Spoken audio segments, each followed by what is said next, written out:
In the last quick tutorial I showed you how to attach your course outline. I think since we're looking at this as a plan for what do you do when a kid misses a week for a school activity or for an illness, you might need to go a little bit further. I know I would have to. If you look at my course plan, well, it gives you an idea of what I expect for attendance and a little bit about the weighting of the units. I actually don't include in my course outline a very good idea of what we're doing per month. Now, maybe you do, and so you don't have to do this step. But I don't. So what I need to do in addition to a course outline is really just like a course pace or some kind of document that gives them an idea. Since I don't have that in Word, because I don't hand it out to kids, I'm going to build it right here in my course so they can actually see it right here in eCommunity without having to download a file and open it up somewhere else. So here I am at my course page. Again, make sure you're logged in. Then pick Turn Editing On because I want to edit something. And I'm going to just add a resource, a page right here that kids can just click on and look. So I'm going to pick make a web page. That's just it's like making a document but for the web, so they can see it right when they log on.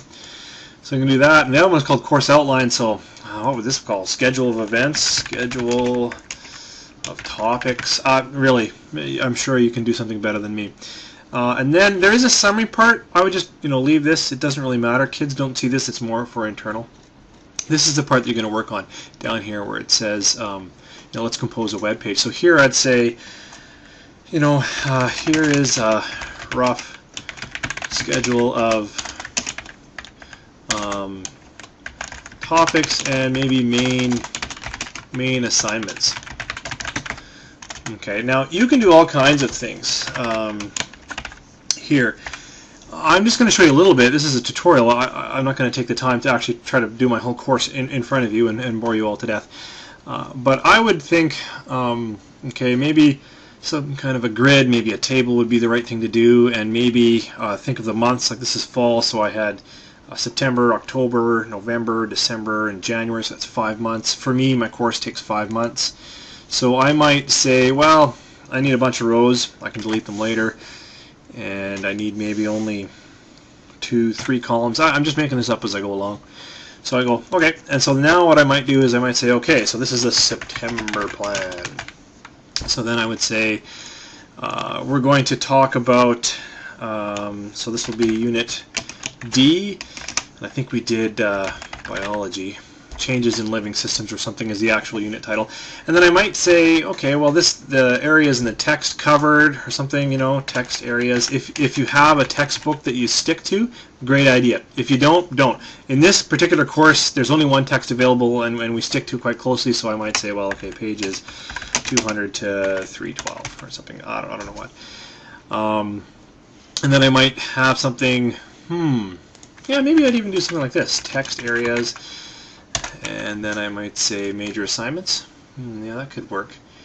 No, I don't like it that way. So I actually, how can you tell this is on the fly? I like it going this way. So Unit D, so I wouldn't do it like that. I would actually stick to the way I was going. And then I might have dates or time up here. And so this is where I would actually say, I'm going to stick to Unit D, September to early October. And then I would like to go further, and then I would say, okay, well, specific assignments. So I know we're going to do a field study because we've already talked about that, and we're going to do that on September 14th. And I know we're going to have a unit test, and we're going to do that. Unit test. We're going to do that October 2nd. I'm just making these up. Okay, so the reason why I would do something like this, and then work your way through, the next unit. Then we did Unit C, Earth, Geology. It was really cool. And so on.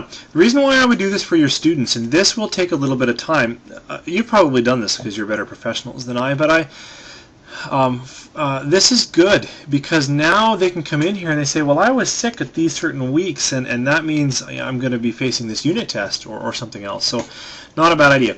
Then when you save this, what happens is the kids, I'll just turn editing off so it looks a bit normal, they can see an outline, or they can see, oh, a schedule of topics.